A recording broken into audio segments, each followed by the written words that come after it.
নমস্কাৰ all of you আলিছাৰ Assam YouTube চেনেললৈ সকলোকে স্বাগতম জনাইছোঁ। এইটো চেনেলৰ জৰিয়তে অসমৰ যিকোনো কম্পিটিটিভ এক্সামৰ বাবে ভিডিঅ'সমূহ লাভ কৰিব। এইটো চেনেলৰ জৰিয়তে জিটি আৰু পিজিটি টেটৰ বাবে সম্পূৰ্ণ সিলেবাছ কভাৰ কৰা হৈছে। আপোনালোকে অনুগ্ৰহ কৰি সেই ভিডিঅ'সমূহ চাই ল'ব। আজি মই এইটো ভিডিঅ'ৰ জৰিয়তে মক টেষ্টৰ বাবে চতুৰ্থটো ভিডিঅ' লৈ আহিছোঁ। আপোনালোকে অনুগ্ৰহ কৰি ধৈৰ্য সহকাৰে মোৰ ভিডিঅ'টো চাই থাকক। এই ভিডিঅ'সমূহে আগন্তুক এক্সামসমূহত যথেষ্ট পৰিমাণে সহায় হ'ব। হাইনাতুল কপাৰ প্লেট ইনস্ক্ৰিপশ্যন তলৰ কোনজন কামৰূপ শাসকে জাৰি কৰিছিল? হাইনাতুল কপাৰ প্লেট ইনস্ক্ৰিপশ্যন তলৰ কোনজন কামৰূপ ৰজাই জাৰি কৰিছিল? Option A Bhaskar Barman, option B Mahendra Barman, option C Banamala Barman, option D Harjara Barman. এই অপশ্যন কেইটাৰ ভিতৰত ৰাইট অপশ্যন হ'ব option number D. Hayunthal copper plate inscription Harjara বৰ্মনে জাৰি কৰিছিল। হাইনাতুল কপাৰ প্লেট ইনস্ক্ৰিপশ্যন কামৰূপৰ কোনজন ৰজাই জাৰি কৰিছিল? তেতিয়া আমি নিশ্চয় ক'ব পাৰিব লাগিব হজ্জৰ Barman. Okay,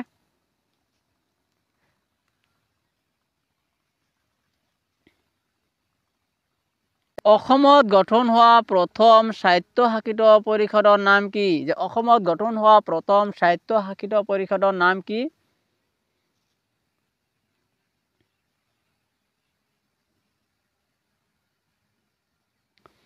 option A Mising autonomous council, option B Karbi Anglong district council, option C Sonowal Kachari autonomous council, option D Deori autonomous council.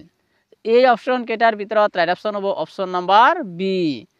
অসমত গঠন হোৱা প্ৰথম স্বায়ত্তশাসিত পৰিষদৰ নাম আছিল Karbi Anglong district council. Okay, নিশ্চয় মনত ৰাখিব যে অসমত গঠন হোৱা প্ৰথম স্বায়ত্তশাসিত পৰিষদৰ নাম কি? তেতিয়া আমি নিশ্চয় ক'ব পাৰিব লাগিব Karbi Anglong district council.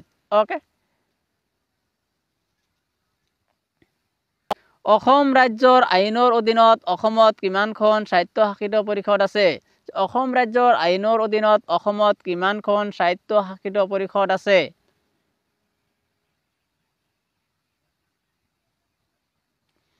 Option A 4, option B 5, option C 6, option D 8। এই অপশ্যন কেইটাৰ ভিতৰত ৰাইট অপশ্যন হ'ব অপশ্যন নম্বৰ চি। অ'কে,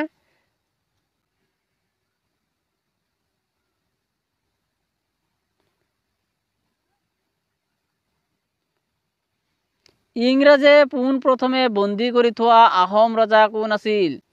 ইংৰাজে পোনপ্ৰথমে বন্দী কৰি থোৱা আহোম ৰজা কোন আছিল? Option A Gadadhar Singha, option B Purandar Singha, option C Rudra Singha, option D Gaurinath Singha. এই অপশ্যন কেইটাৰ ভিতৰত ৰাইট অপশ্যন হ'ব অপশ্যন নম্বৰ বি। ইংৰাজে পোনপ্ৰথমে বন্দী কৰি থোৱা আহোম ৰজাজন আছিল পুৰন্দৰ সিংহ। অ'কে,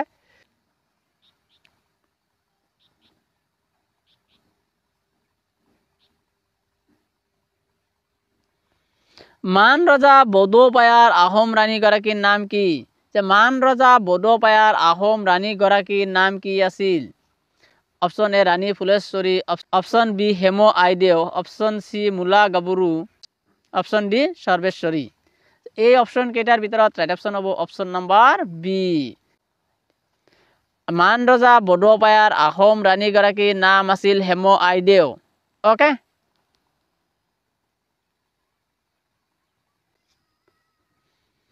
কামৰূপ শিলালিপিত সাধাৰণতে কি ভাষা ব্যৱহাৰ হৈছিল? কামৰূপ শিলালিপিত সাধাৰণতে কি ভাষা ব্যৱহাৰ হৈছিল?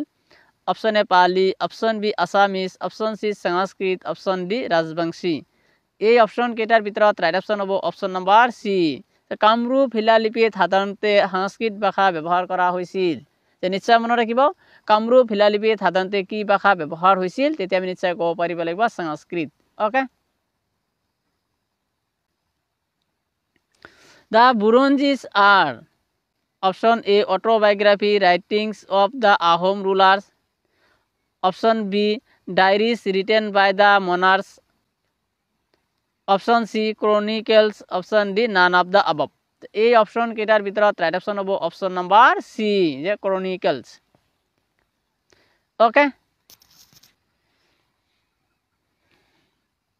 The earliest king of Assam was the earliest king of Assam was অসমৰ ঐতিহাসিক ৰজা কোন আছিল option A Mahiranga Danav option B Narakasura option C Bhaskar Barman option D Pushya Barman এই অপশ্যন কেইটাৰ ভিতৰত ৰাইট অপশ্যন হ'ব অপশ্যন নম্বৰ এ যে the earliest king of Assam অসমৰ প্ৰথমজন ঐতিহাসিক ৰজা আছিল মহিৰাংগ দানৱ ওকে যে মহিৰাংগ দানৱে আছিল দানৱ বংশৰ প্ৰতিষ্ঠাতা আৰু মহিৰাংগ দানৱে মহিৰাংগত নিজৰ ৰাজধানী প্ৰতিষ্ঠা কৰিছিল ওকে মনত ৰাখিব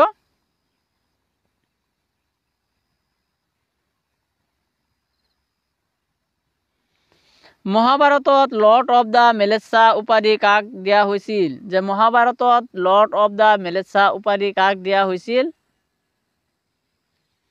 option A Brajadatta option B Bhagadatta option C Narakasura option D none of the above এই অপশ্যন কেইটাৰ ভিতৰত ৰাইট অপশ্যন হ'ব অপশ্যন নম্বৰ বি মহাভাৰতত লৰ্ড অফ দ্য মেলেচ্ছা বুলি কাক উপাধি দিছিল তেতিয়া আমি নিশ্চয় ক'ব পাৰিব লাগিব ভগদত্ত ওকে কুৰুক্ষেত্ৰ যুদ্ধৰ সময়ত কামৰূপৰ ৰজা কোন আছিল তেতিয়া আমি নিশ্চয় ক'ব পাৰিব লাগিব ভগদত্ত ওকে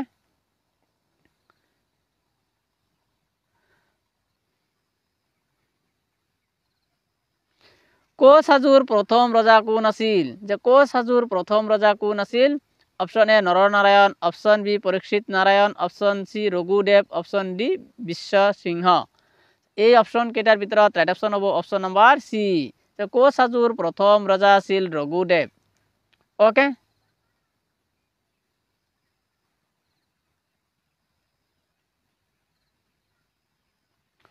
কোচ ৰাজ্য কেতিয়া দুভাগত বিভক্ত হৈছিল যে কোচ ৰাজ্য কেতিয়া দুভাগত বিভক্ত হৈছিল option A 1581 option B 1583 option C 1585 option D 1587 এই অপশ্যন কেইটাৰ ভিতৰত ৰাইট অপশ্যন হ'ব অপশ্যন নম্বৰ এ কোচ ৰাজ্য কেতিয়া দুভাগত বিভক্ত হৈছিল তেতিয়া আমি নিশ্চয় ক'ব পাৰিব লাগিব 1581 1581ত কোচ ৰাজ্য দুটা ভাগত বিভক্ত হৈছিল ওকে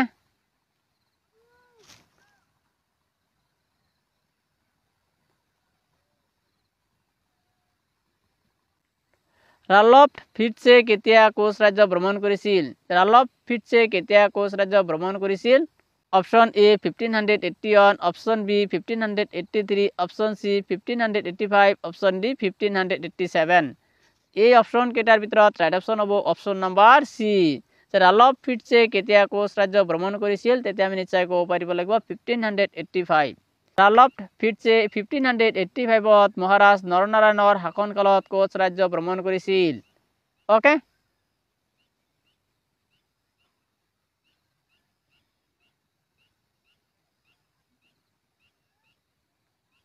অসমত আৱিষ্কৃত দ্য অল্ডেষ্ট কেনন শিলালিপি কোন ৰাজবংশৰ আছিল অসমত আৱিষ্কৃত দ্য অল্ডেষ্ট কেনন শিলালিপি কোন বংশৰ আছিল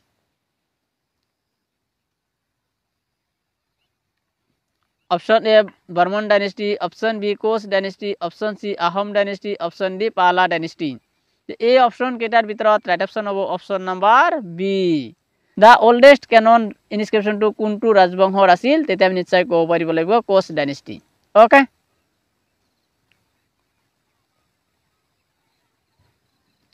দৰং ৰাজবংশাৱলী কোনজন কোচ ৰজাৰ শাসনকালত লিখা হৈছিল যে দৰং ৰাজবংশাৱলী কোনজন কোচ ৰজাৰ শাসনকালত লিখা হৈছিল option A Biswa Singha option B Naranarayan option C Samudra Narayan option D none of the above এই অপশ্যন কেইটাৰ ভিতৰত ৰাইট অপশ্যন হ'ব অপশ্যন নম্বৰ চি দৰং ৰাজবংশাৱলী কোনজন কোচ ৰজাৰ শাসনকালত লিখা হৈছিল তেতিয়া আমি নিশ্চয় ক'ব পাৰিব লাগিব সমুদ্ৰ নাৰায়ণ কোচ ৰাজ্যৰ ৰাজধানী ক'ত আছিল যে কোচ ৰাজ্যৰ ৰাজধানী ক'ত আছিল option A Coochbehar option B Kamatapur option C Barnagar option D Kamrup এই অপশ্যন কেইটাৰ ভিতৰত ৰাইট অপশ্যন হ'ব অপশ্যন নম্বৰ এ কোচ ৰাজ্যৰ ৰাজধানী আছিল কোচবিহাৰ কোচ ৰাজ্যৰ ৰাজধানী ক'ত আছিল তেতিয়া আমি নিশ্চয় ক'ব পাৰিব লাগিব কোচবিহাৰ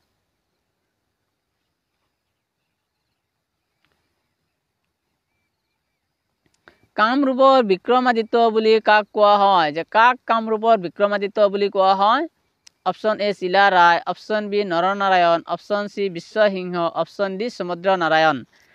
এই অপশন কেইটাৰ ভিতৰত ৰাইট অপশন হ'ব অপশন নাম্বাৰ বি। কামৰূপৰ বিক্ৰমাদিত্য বুলি মহাৰাজ নৰনাৰায়ণক কোৱা হয়। যে মহাৰাজ নৰনাৰায়ণক কি বুলি কোৱা হয়? কামৰূপৰ বিক্ৰমাদিত্য।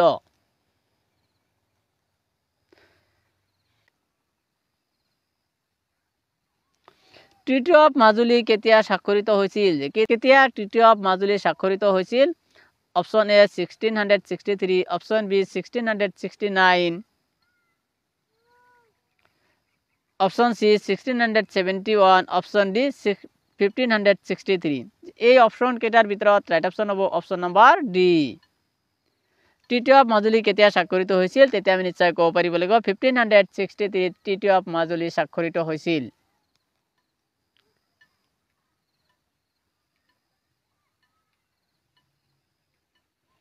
অসমৰ কোনখন ৰাজ্যিক বিধানসভা 5 বছৰতকৈ অধিক সময় ধৰি চলিছিল? অসমৰ কোনখন ৰাজ্যিক বিধানসভা 5 বছৰতকৈ অধিক সময় ধৰি চলিছিল?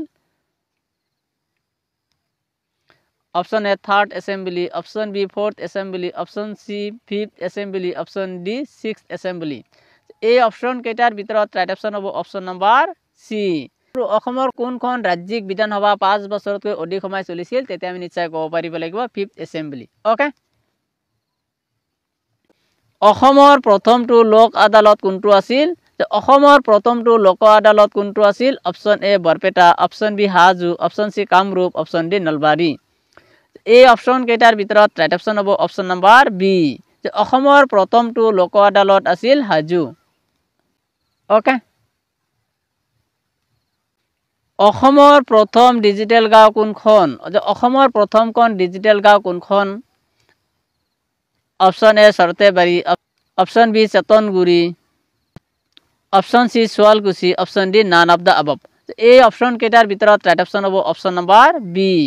অসমৰ প্ৰথমখন ডিজিটেল গাঁও আছিল চেতনগুৰি। ওকে।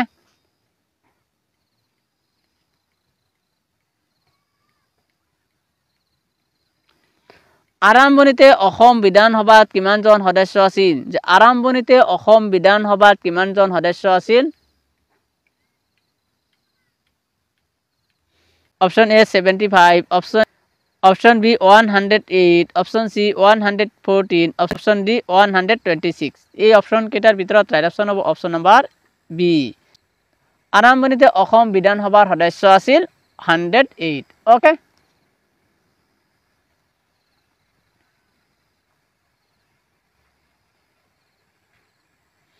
কেতিয়াৰ পৰা অসম বিধানসভাৰ আসন 126 হৈছিল? কেতিয়াৰ পৰা অসম বিধানসভাৰ আসন 126 হৈছিল? Option A 1972, option B 1980, option C 1985, option D 1990। এই অপশন কেইটাৰ ভিতৰত ৰাইট অপশন হ'ব অপশন নাম্বাৰ এ। কেতিয়াৰ পৰা অসম বিধানসভাৰ আসন 126 হৈছিল? তেতিয়া আমি নিশ্চয় ক'ব পাৰিব লাগিব 1972। 1972 পৰা অসম বিধানসভাৰ আসন 126খন হৈছিল। ওকে। অসমৰ কোনখন ঠাই জাপি শিল্পৰ বাবে বিখ্যাত? অসমৰ কোনখন ঠাই জাপি শিল্পৰ বাবে বিখ্যাত? Option A Hajo, option B Nalbari, option C Chabua, option D Tezpur. এই অপশন কেইটাৰ ভিতৰত ৰাইট অপশন হ'ব অপশন নাম্বাৰ বি।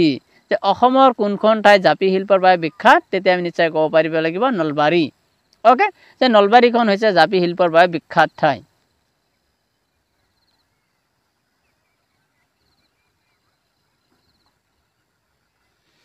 অসমৰ কোন ঠাইত বিশ্ব স্বাস্থ্য কেন্দ্ৰ আছে? অসমৰ কোনখন ঠাইত বিশ্ব স্বাস্থ্য কেন্দ্ৰ আছে? Option A Hajo, option B Nalbari, option C Chabua, option D Tezpur. এই অপশন কেইটাৰ ভিতৰত ৰাইট অপশন হ'ব অপশন নাম্বাৰ সি। অসমৰ কোনখন ঠাইত বিশ্ব স্বাস্থ্য কেন্দ্ৰ আছে? তেতিয়া আমি নিশ্চয় ক'ব পাৰিব লাগিব চাবুৱা। ওকে।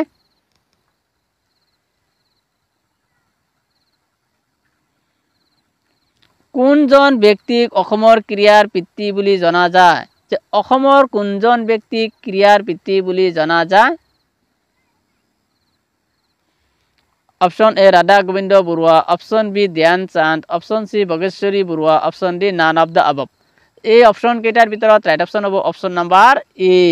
অসমৰ কোনজন ব্যক্তিক ক্ৰিয়াৰ পিতৃ বুলি জনা যায় তেতিয়া আমি ক'ব পাৰিব লাগিব RJ বৰুৱা যে ৰাধা গোবিন্দ বৰুৱা ওকে অসমৰ পৰিবহণ বিভাগ কেতিয়া প্ৰতিষ্ঠা কৰা হৈছিল যে কেতিয়া অসমৰ পৰিবহণ বিভাগ প্ৰতিষ্ঠা কৰা হৈছিল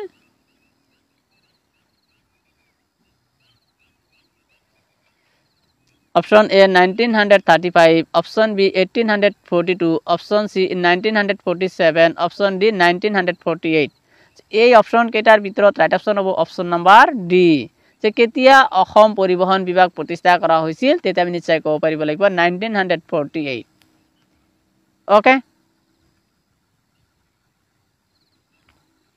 উত্তৰ পূব পৰিষদ কেতিয়া গঠন কৰা হৈছিল কেতিয়া উত্তৰ পূব পৰিষদ গঠন কৰা হৈছিল option A 1971 option B 1985 option C 1995 option D 2002 এই অপশন কেইটাৰ ভিতৰত ৰাইট অপশন হ'ব অপশন নাম্বাৰ A কেতিয়া উত্তৰ পূব পৰিষদ গঠন কৰা হৈছিল তেতিয়া আমি নিশ্চয় ক'ব পাৰিব লাগিব 1971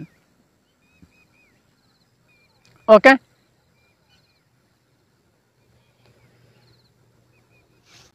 উত্তৰ পূব পৰিষদৰ মুখ্য কাৰ্যালয় ক'ত উত্তৰ পূব পৰিষদৰ মুখ্য কাৰ্যালয় ক'ত অৱস্থিত option A Shillong option B Guwahati option C Chabua option D Tezpur এই অপশন কেইটাৰ ভিতৰত ৰাইট অপশন হ'ব অপশন নাম্বাৰ A উত্তৰ পূব পৰিষদৰ মুখ্য কাৰ্যালয় শিলঙত অৱস্থিত ওকে যে নৰ্থ ইষ্ট কাউন্সিলৰ হেডকোৱাৰ্টাৰ ক'ত অৱস্থিত তেতিয়া আমি নিশ্চয় ক'ব পাৰিব লাগিব শিলং ওকে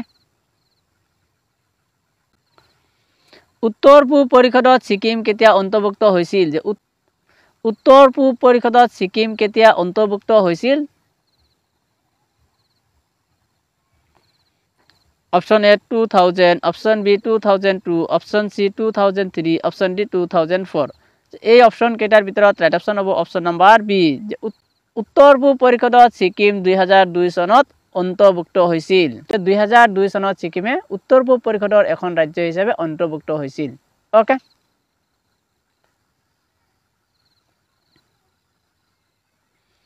অসম ৰত্ন লাভ কৰা প্ৰথম ব্যক্তি কোন আছিল যে অসম ৰত্ন লাভ কৰা প্ৰথম ব্যক্তি কোন আছিল option A Bhupen Hazarika option B Gopinath Bordoloi option C Mamoni Raisom Goswami option D none of the above এই অপশন কেইটাৰ ভিতৰত ৰাইট অপশন হ'ব option number A Assam Ratna লাভ কৰা প্ৰথমজন ব্যক্তি আছিল ভূপেন হাজৰিকা ওকে আৰু অসম ৰত্ন ভূপেন হাজৰিকাই কেতিয়া লাভ কৰিছিল 2009 চনত ওকে কোনখন জিলাক অসমৰ প্ৰথমখন কাৰ্বন মুক্ত জিলা হিচাপে ঘোষণা কৰা হৈছে option A Barpeta option B Dhemaji